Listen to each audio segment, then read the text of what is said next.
Hello, team. Welcome to another weekly sales meeting. I hope everybody's having a great start to the week. We start the week with great momentum with the $20 million lock day. Excellent job, record day. We got to keep that momentum going. So I want to talk about you can't outsource success. This is one that is a big focus for me personally, one that, no matter what I'm currently prioritizing, I always have it in the back of my head, which is no one is ever going to care about your client, about your business, about your relationships, and about your family like you are going to care. Like, that's just the reality. So being in a situation where you have to understand, like, if this is your business, how is the loan being handled? How are the communications happening? What is the customer's experience with disclosures? How are things being requested? What is the process? What is the experience? Like, you can't just assume it's going great. This is something that, most of our processors, if not all of them, already know about me. Is like, hey, 2 o'clock in the morning to 4 o'clock in the morning on Wednesdays, Anthony's reviewing files and he's sending us screenshots and he's reaching out to let us know, hey, are we using the system right? Or, hey, you did an amazing job. You're dominating this client experience. Like, they know I'm involved. They know I'm focused on it. I'm not going to outsource that experience. I'm not going to take a chance that, oh, I hear it's good. I think it's good. No, I got to know it's good. I got to make sure it's good. I got people that are betting on me, betting on this business. I can't be in a situation where I'm guessing whether the client experience is great. Like, I got to know all the details, and you got to know all the details of every single part of your business.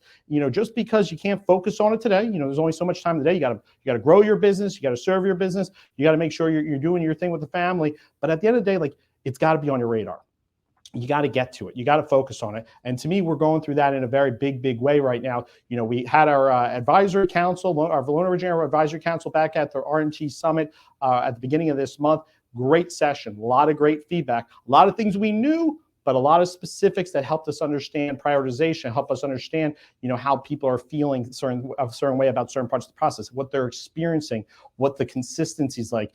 All of these things have got us laser focused. And when I say we, it's like, I got to be there. I'm focused on making sure we get this right. I'm making sure that when the loan gets handed off to the setup team, it's going smoothly, that the outcome is what's expected to be, that the loan officer is fully informed on everything, that the disclosures are going out the way they need to go out, and we're dialing it in, and we're focused on it, we're systematizing it. But we're not going to sit here and take any chances on it. Like, at the end of the day, if it's impactful, if it matters, if it's impacting your client experience, it's impacting your team member experience, you got to get into the weeds. So right now, for all of us, I want to make sure we're challenging ourselves.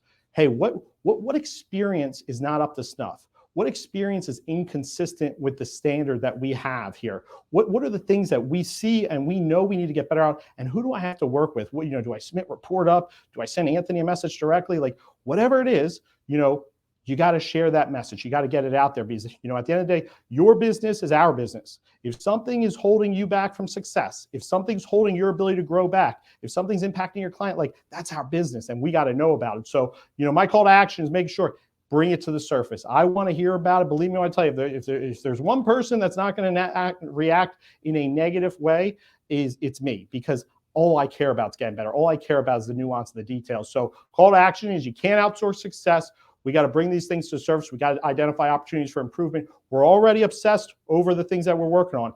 But if there's something impacting you specifically, we want to help you win. We want to make sure you're in a position to win. So with that said, I want to talk about being built to win. 2022, a lot of companies did what? A lot of companies in 2020, 2021, super successful, record years, making a ton of money. 2022, 2023, what's happening? Contraction, volume's going away, harder to compete. So what are they doing? They're shrinking. And this is what I've been hearing this for the last 2 years. Hey, you got to make sure you stay lean and mean. You can't grow in a shrinking market. This is the playbook that everybody needs to run if you're in mortgages. I said, no, we're not running everybody else's playbook, okay? We're built to win. We're investing in the future. I'm long-term focused, and I'm betting on myself to build the business. I'm betting on our team to build the business. So, we invested $10 million into the business over the course of the first 2 years of the business. That's no, hey, no return on investment. Just, some people call it a loss. I call it an investment. We're building our infrastructure. We're building our culture. We're building the things you can't measure. We're getting ready to succeed. We're getting ready to dominate. Now, a lot of people say, that's a bad investment. How can you do it? Well, guess what? How do you grow 100% quarter over quarter if you don't have the foundation in place, if you don't have your culture dialed in, if you don't have the team behind you to do it? Like, you think recruiting just like that just happens? You think onboarding just happens? You think going out and getting the processors and getting them brought up to speed just happens? Like, these are things that require investment. These are things that require time and energy. And just like I said, you can't outsource success. You got to put a lot of effort into making it great before it's going to be great, and being able to be prepared to be successful. So for me, it's a really easy one. Like, when everybody was saying, hey, you got to be lean and mean, I'm looking at them the same way I've looked at the rest of the industry right now. I was like, you guys don't understand what's about to happen. You've cut your recruiting department. You cut your onboarding department. You cut your learning and development department. Like, you've cut. And guess what? You're not prepared to win. Okay. Right now, these are the championship rounds. Okay. This is when it matters most. In next year or 2024, 2025, if we're growing at 100% a quarter right now, what do you think is going to happen in 2024 and 2025? We're going to get 1,000% a quarter. Okay. We're not playing for the small ball. We're not playing for just a couple bucks here and here. Like, yeah, you lost $10 million over 2 years. I'll make that back in a month. Like, that's easy. Okay. So this difference is, these are a lot of short-term focused people, a lot of business owners that don't understand how impactful long-term the decisions they are making today. We're playing to win. We're playing to be not only competitive. Competitive is not the game we're trying to play. We're playing to dominate. We're not going to just dominate our other brokers. We're going to dominate the entire market because we've invested in the future. We've got the right people and we've got the right culture. So built to win is thinking long term. If there's a problem today, we're going to fix it, but we're going to stay focused on the long term. We're preparing for where we're going. So last thing before I hand it off, I want to talk about state of mind that I think is really, really important to everybody, because I've had these, conversations with people over the last, 30, 40, 60 days here. And there's kind of a common theme. I hear people say, well, your NPS is this. Why, aren't you happy? Or your cycle times are this, aren't you happy? Things are, growing at 50, 100%, a quarter over quarter. Aren't you happy? It's like, the answer is no. And the answer is always going to be no. That's not the game we're playing, okay? We're not focused on just hitting a number. We're focused on getting better every day. It's, where you are today is great. We're doing great. We're growing. We're dominating this market. We're shining, okay? That's great. But where we're going is more important. The focus is on getting better. I'm sitting here every single day competing against where we're at yesterday, where we're at last week. Like, hey, the way I think about it is like, hey, we're 95 NPS. How do we get to 100? We're at 14 days cycle time. How do we get to 12 days? I'm looking at every single thing we're doing and seeing where we can pick up the inches, where we can improve. How can I improve the team member experience? How can I make things more efficient? How can I make things more scalable? Like, the level of focus is every single day, and it doesn't change. Because here's the thing, guys, and this is really important that we all have to understand this, is as we're seeing with Amazon, as we're seeing with Google, as we're seeing with all these big companies that dominated for decades, they're starting to get chipped away at. They're laying off. Their revenues are down. They're losing market share. They're subject to potential disruption. Like, it's only a matter of time before another competitor comes along and takes what is your market share today. If you're not constantly getting better, if you get complacent, if you stop growing, it's only a matter of time before the music stops. So, for me, it's an easy one. We're going to focus on getting better for as long as I'm here. And that's all there is to it. I've got a major chip on my shoulder. I look at this every single day. I keep hearing, this is what your competitors are saying about you. I had one of our loan officers that just came on board was just telling me how, he's talking to the recruiters at Academy, and as soon as they brought up UMortgage, these guys had all these things to say. It's like, I love this, okay? People want us to fail, great. People want to compete with us, great. I know what we're doing. I know that they can't compete with what we're doing. And it really, to be honest with you, it energizes me. It makes me want to work even more hours. It makes me want to even crush them even more. So, like, I'm focused on being better. It's not about growth. It's not about how much money you're making. It's about how much better are you than your competitors? How much better are you for your customer? How much value are you adding to your team members and to your customers? That's the game. You got to be competing against yourself every single day. So we're not satisfied. We're not going to settle down. We're not going to stop, looking for ways to get better. And anybody that thinks that's weird, anybody that thinks that's strange, we're not the company for you, okay? This company is all about getting better. This is all about exponential growth. 100% quarter over quarter isn't enough. 1,000% is the next stop. That's where we're going. I'm going to hand it off, and I'll be back soon. Hi, I'm Lisa Shaull. I'm a loan officer with UMortgage. I've been a loan officer for 30 years. And I have to say, I have a real passion and love of my customers. This is a great industry, and I just feel blessed to be part of it. And in all those years, UMortgage is one of the few companies I can say really share that passion. It's a great environment because there's a great diversity and there's a synergy between young new loan officers and the seasoned professionals, and everyone is benefiting. And there's a higher standard that people are called to go to. Part of that, I would say, is that we're never stop learning. You never stop growing in this business, and you're always evolving, whether you're a year in or you're 30 years in. An example of that is Bailey, a newer loan officer, showed me some technology she was using called Linktree. I've started using that in my open houses and also sending it to my pre-quals. And it's a way where I can provide not only my application, but information on rate trends, the market, user tools like opting out of credit inquiry. Also allows me to explain credit repair and credit reports to customers. Use that at an open house. And not only was I impressing the customers, but the great thing is I was impressing the real estate agent as well. I think it's important, even as you're an older loan officer, that you're using the new tools of communication. You've got to be relevant to your customers, not relevant to yourself. I mean, a good example is, as an older loan officer, I always want to pick up the phone and talk. Sometimes my customers don't. And I think UMortgage helps me navigate the new ways of communicating. And the younger loan officers also give me that voice. Another example I have is a loan officer, Lauren. She told me she manages to show up everywhere. She goes to her community events. She every day literally has an action where she's showing up. And I realized as an older loan officer, I wasn't showing up as much. I have people I've worked with for 10 years, but have I visited their office? Have I made myself relevant? So I made a point of challenging myself after a sales huddle to show up to several offices, host a training, and I was really amazed how impactful it was. Not only did I connect with people I've known for 10 years, but I also picked up 2 new loan officers. And I know if I had been in this environment, I wouldn't have been challenged to do this. I would have been sitting on my laurels a little bit longer, if you know what I mean. Another great thing is the marketing department here is very user-friendly, very patient. I mean, one example is making videos. I'm of a certain age where I'm not always as comfortable with this, but this is the new way you communicate with your customers, and they will give you the full support to make that an effective way for you to work. The truest thing I'd say about this company is if you embrace the culture, you will be challenged. You'll produce more than you would have normally produced. And more importantly, if you show up to the sales huddles, if you get yourself involved with the marketing department, if you attend the trainings, you are just going to excel and really find a great home here. I would definitely say this is the place to be. Let's make better videos. Here's how I would do it. First of all, we need to work on the hook. How can we make mortgages more engaging? Our subject matter is boring by nature. So we have to understand that because it's boring by nature, we got to spice it up a little bit, or we have to be really on our A game up front by making a really good hook.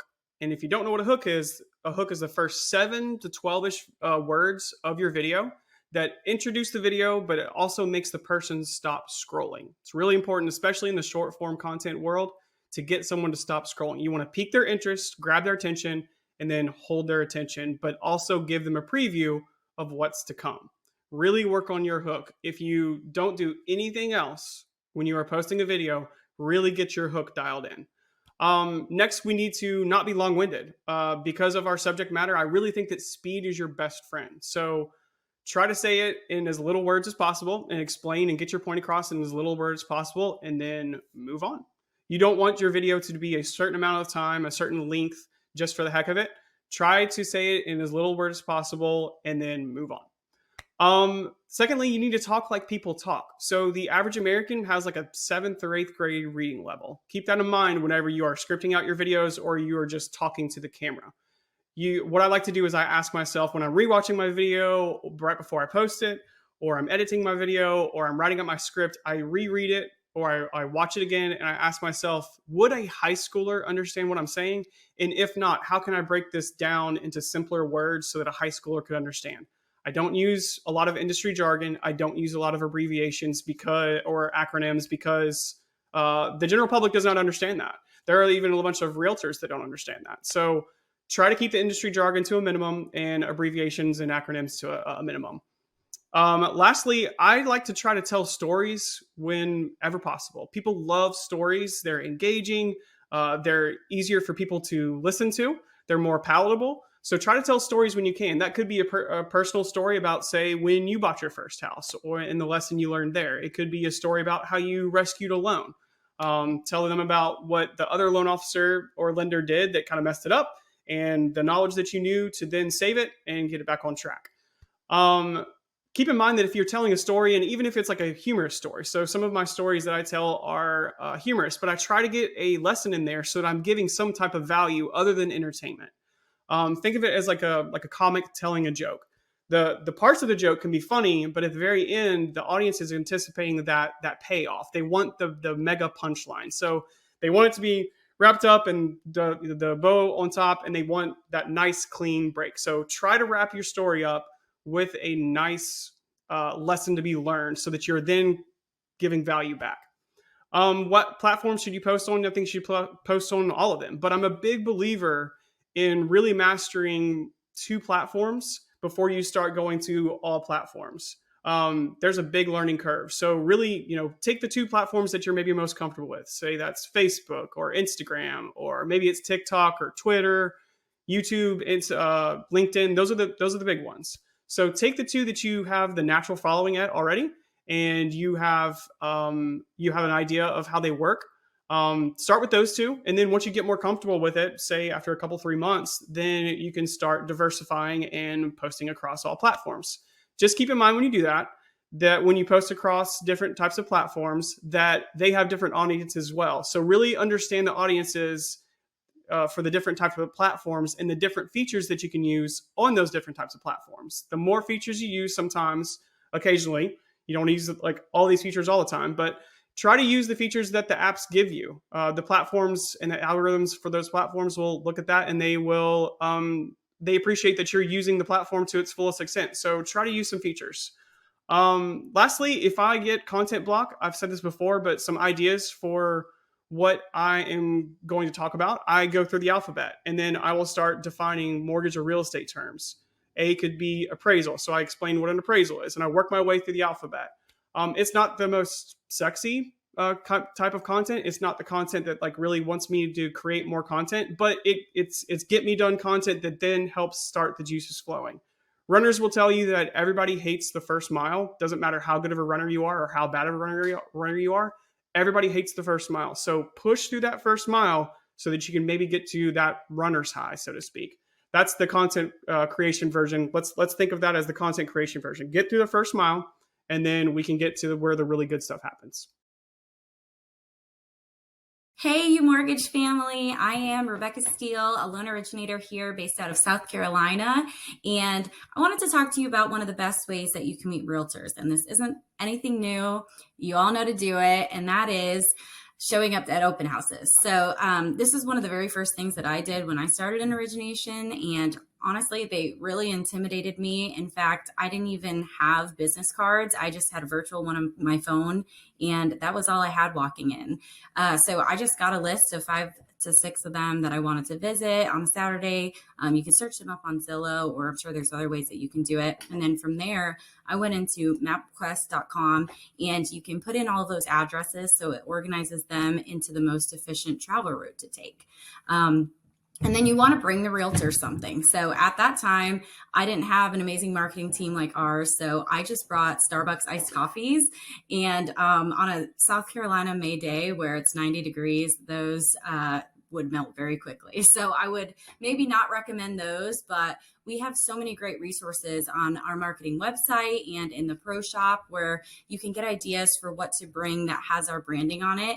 I love the open house survival kits. I know that Andrew Katie talked about this on one of our daily sales calls, and he had said something like he put a cheesy little card in there that said, here's a 5-hour energy in case no one shows up. Here's a fireball in case everyone shows up. Here's a granola bar in case you get hungry. Here's a water bottle in case you get thirsty. And then here's my business card in case you need the best lender in town. So I thought that idea was awesome. And our marketing website has some really cool property specific flyers that you can create. You can also print material from MBS Highway, like the real estate report card or the rent versus buy comparison. So check those out. And then when I went to those first open houses, I basically just did a quick introduction as a local lender that lived nearby. And I said something like, I'm always looking for ways to serve our local realtors. So I just wanted to bring you some iced coffee to thank you for working on a hot Saturday like today. And 9 times out of 10, they're nice and just grateful that you brought them something. And then usually I'd be able to ask them how the open house was going and learn a little bit about them, maybe find out how business is going in the current market. And then when they would ask for my business card, I would just say something along the lines of, yeah, I actually have a virtual one on my phone, so that way people don't lose it. So if you want to give me your business card, I will text mine to you as soon as I get in the car. And then that follow-up was key. So when I got in the car, I sent my card along with like a little message that just thanked them for their time, and then reference something from our discussion like, congratulations again on starting your new career in real estate. And I would maybe tell them a little tiny blip about our team and that I would love to earn their trust and get together over coffee. So that's started a good conversation. And from there, you can, add them to your list of realtors that you're following up with and try to meet in person. And for me, this has actually led to realtors asking me to co-host open houses with them, which I do quite a bit actually, because it gives me a good opportunity to have more one-on-one time with my realtors. Plus, I can answer any financing questions that the buyers have. And then at the end, if the agent is okay with it, I usually get to have the list with the contacts of every buyer that came through, which is really nice because if I can convert one of them into a pre-approval for my realtor, then now I get to do a transaction with them, and that's my time to shine. But going to multiple open houses is definitely the better way to meet more realtors. So I know that we all can be doing more of these, myself included.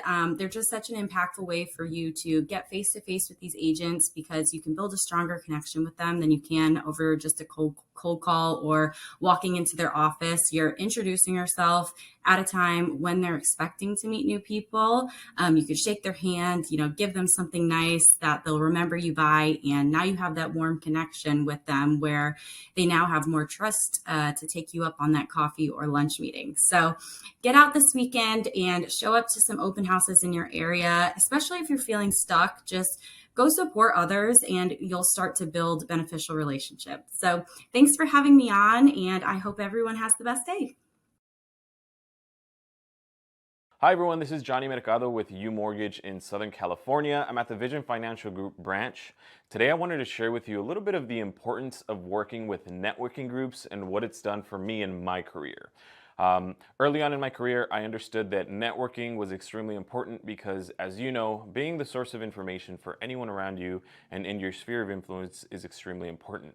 Some of the things that I was able to achieve through this networking group were finding people that can do truss for my clients, finding people that can do air conditioning service for my clients, which is like HVAC and stuff like that, finding other individuals and other professionals that I can trust to refer over to my clients. Not only has it done that, but it's also helped me grow my network. And what I mean by this is that it's also allowed me the ability to share what I do and how I do it and reach more people. I think in this day and age, the way that we should be doing business is trying to reach more people in the least amount of time possible. And I think that this has been sort of like a cheat code or kind of like an easy way to meet more people, network with more people, and grow with more people. The networking group that I joined was BNI, which is also known as the Business Networking International. This group has been very, very successful for me, and I get to present to my group, I would say every about 3 months, I'm presenting stuff, and I get to use our marketing suite. One thing I also highly recommend is taking full advantage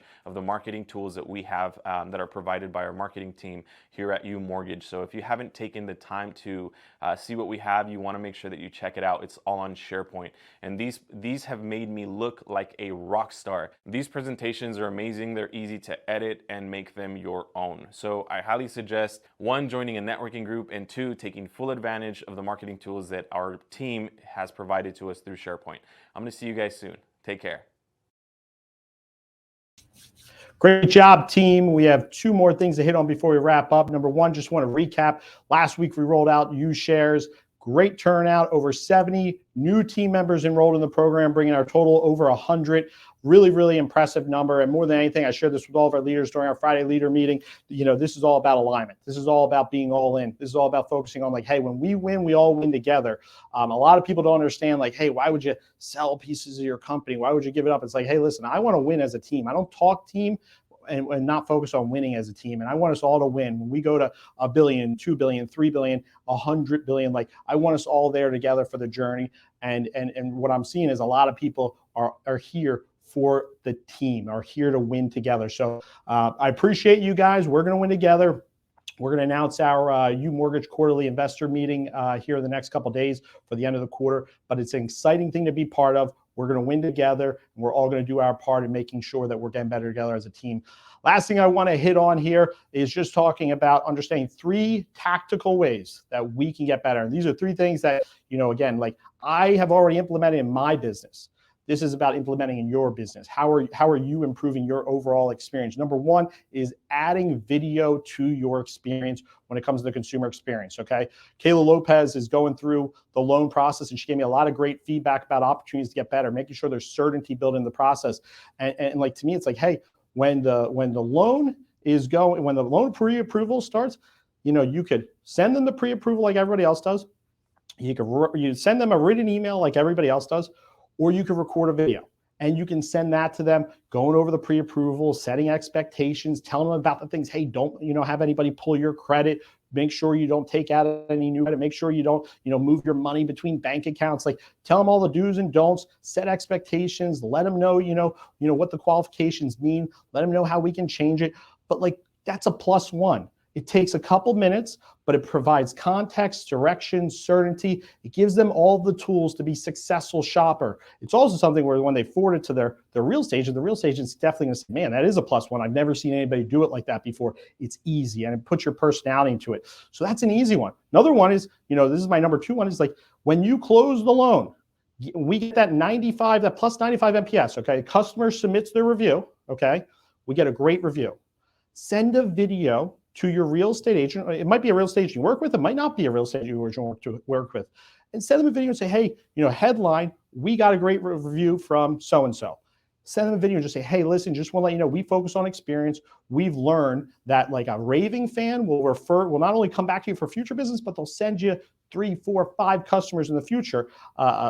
Just a satisfied customer might not come back to you at all in the future. So the reason why we measure NPS is because this tells us they're an evangelist. They're a raving fan. And if they're a raving fan for UMortgage, that means they're a raving fan for the real estate agent. Help them understand the value. This isn't about 5-star reviews. This is about creating a raving fan that's going to create future customers. Share that win and watch in a matter of seconds where all of a sudden they stop thinking about who they're working with on their mortgage as just the person that they know, and they start thinking about, so wait, it's about could this person do just an average job and result in my client not coming back to me, or my client not referring me 3 to 4 clients? Hey, experience matters. Who you work with matters. So that's my number 2.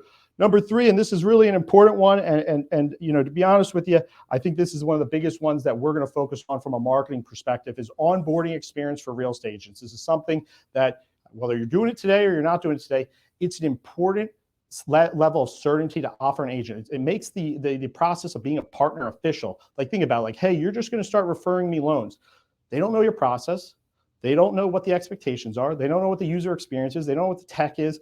Like, they don't know anything about your value proposition. You might have met them and talked to them briefly, but have you explained the whole process? So to me, building out an onboarding experience isn't that complicated. It's just a matter of having a 15-minute meeting. Be like, hey, when you send me a referral, this is the process. Here's our co-marketed point of sale. Here's our, here's what I do once I get that application. Here's how I interact with the customer. Here's how we request needs items. Here's how I set up your realtor portal. And then once they actually find a house, here's the process. The disclosures go out. Then the appraisal goes out. Like, it sounds basic, right?